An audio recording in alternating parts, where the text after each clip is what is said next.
బస్సులు మాత్రం బయటకు వెళ్ళే ప్రసక్తి అయితే లేదు సార్. అసలు ఇంతవరకు కూడా వెళ్ళనియ్యం కూడా.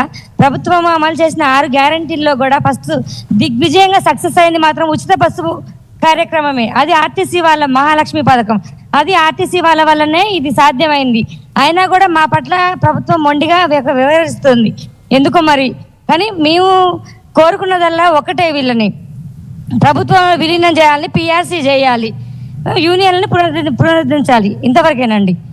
సమ్మె అయితే తీవ్ర ఉధృత రూపం దాలుస్తుంది. కేవలం కొన్ని గంటల సమయమే సమ్మె పిలుపునిచ్చి కొన్ని గంటల సమయం అవుతున్నప్పటికీ పూర్తి స్థాయిలో ఎక్కడికక్కడ బస్సులు నిలిచిపోయాయి. ఖమ్మం రీజియన్ వ్యాప్తంగా 592 బస్సులు నిలిచిపోయినట్లు సమాచారం అవుతుంది. అటు ఖమ్మం జిల్లాలోని ఖమ్మం, సత్తుపల్లి, మధిర డిపోతో పాటు భద్రాద్రి కొత్తగూడెం జిల్లాలోని కొత్తగూడెం, ఇల్లందు, మనుగూరు, భద్రాచలం డిపోలో కూడా ఎక్కడికక్కడ బస్సులు పరిమితమైనటువంటి సిచ్యువేషన్. కేవలం ఖమ్మం రీజన్ పరిధిలోనే ప్రతి ఒక్క రోజు కూడా 1,00,000 మంది మహిళలు ఉచిత బస్సు కింద ఫ్రీ జర్నీ చేస్తుంటారు. రాష్ట్ర వ్యాప్తంగా 65 లక్షల మంది ప్రయాణికులు గమ్యస్థానాలకు చేర్చడంలో ఆర్టీసీ చాలా కీలక పాత్ర పోషిస్తుంది. ప్రస్తుతం ఈ ప్రభుత్వం కావచ్చు, అటు ఆర్టీసీ కార్మిక జేఏసీ మధ్య చర్చలు పూర్తిగా విఫలం అవడంతో పూర్తిగా అటు ఆర్టీసీ కార్మికులంతా కూడా నిరసన బాట పడుతున్నారు. ఎక్కడికక్కడ డిపోల ఎదుట, బస్టాండ్ల ఎదుట బైఠాయిస్తున్నారు. అయితే ప్రభుత్వానికి సంబంధించి కావచ్చు, పోలీస్ శాఖ కూడా ప్రస్తుతం కీలకంగా వ్యవహరిస్తుంది. మనం ప్రస్తుతం చూడొచ్చు, పదుల సంఖ్యలో పోలీసులు కూడా ప్రస్తుతం ఆర్టీసీ డిపోల వద్దకు చేరుకున్నారు. ఒకవైపు ప్రభుత్వం చాలా క్లియర్ ఇన్స్ట్రక్షన్స్ కూడా పోలీస్ డిపార్ట్మెంట్ కి ఇచ్చిందనే చెప్పుకోవాలి. ఎందుకంటే ఎక్కడ కూడా బస్టాండ్లలోకి ఆర్టీసీ కార్మిక జేఏసీ నేతలు ప్రవేశించకుండా అక్కడ కూడా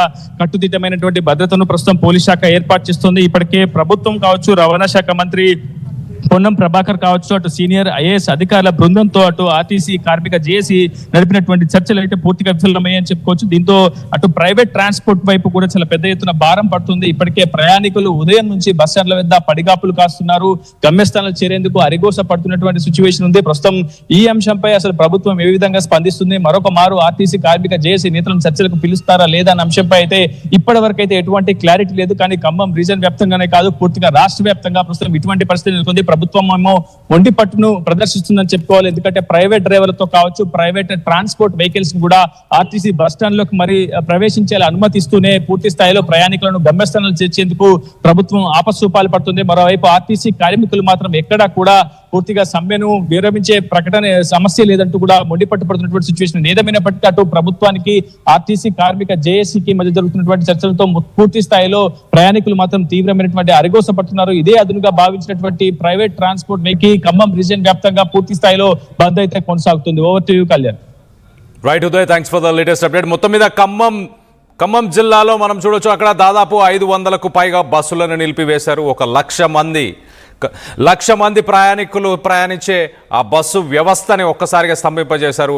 అక్కడ మహిళా కార్మికులు, అలాగే ఆర్టీసీకి సంబంధించిన కార్మికులను అడ్డుకోవడానికి ఇటు పోలీసు సిబ్బంది కూడా అక్కడికి చేరుకున్నారు. సో మొత్తం మీద రాష్ట్రం మొత్తంగా దాదాపు 10,000 బస్సులు నిలిచిపోయాయి.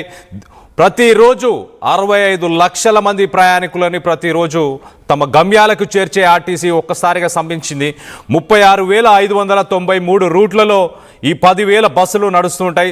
సో మొత్తంగా రాష్ట్రం మొత్తంగా 97 బస్సు డిపోలు, 364 బస్ స్టేషన్స్, 11 రీజియన్స్, 3 జోన్స్.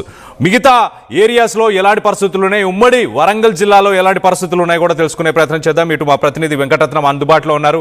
వెంకటరత్నంతో మాట్లాడి తెలుసుకునే ప్రయత్నం చేద్దాం. వెంకటరత్నం, చెప్పండి, వరంగల్లో ఎలాంటి పరిస్థితులు నెలకొని ఉన్నాయి ప్రస్తుతానికి అక్కడ?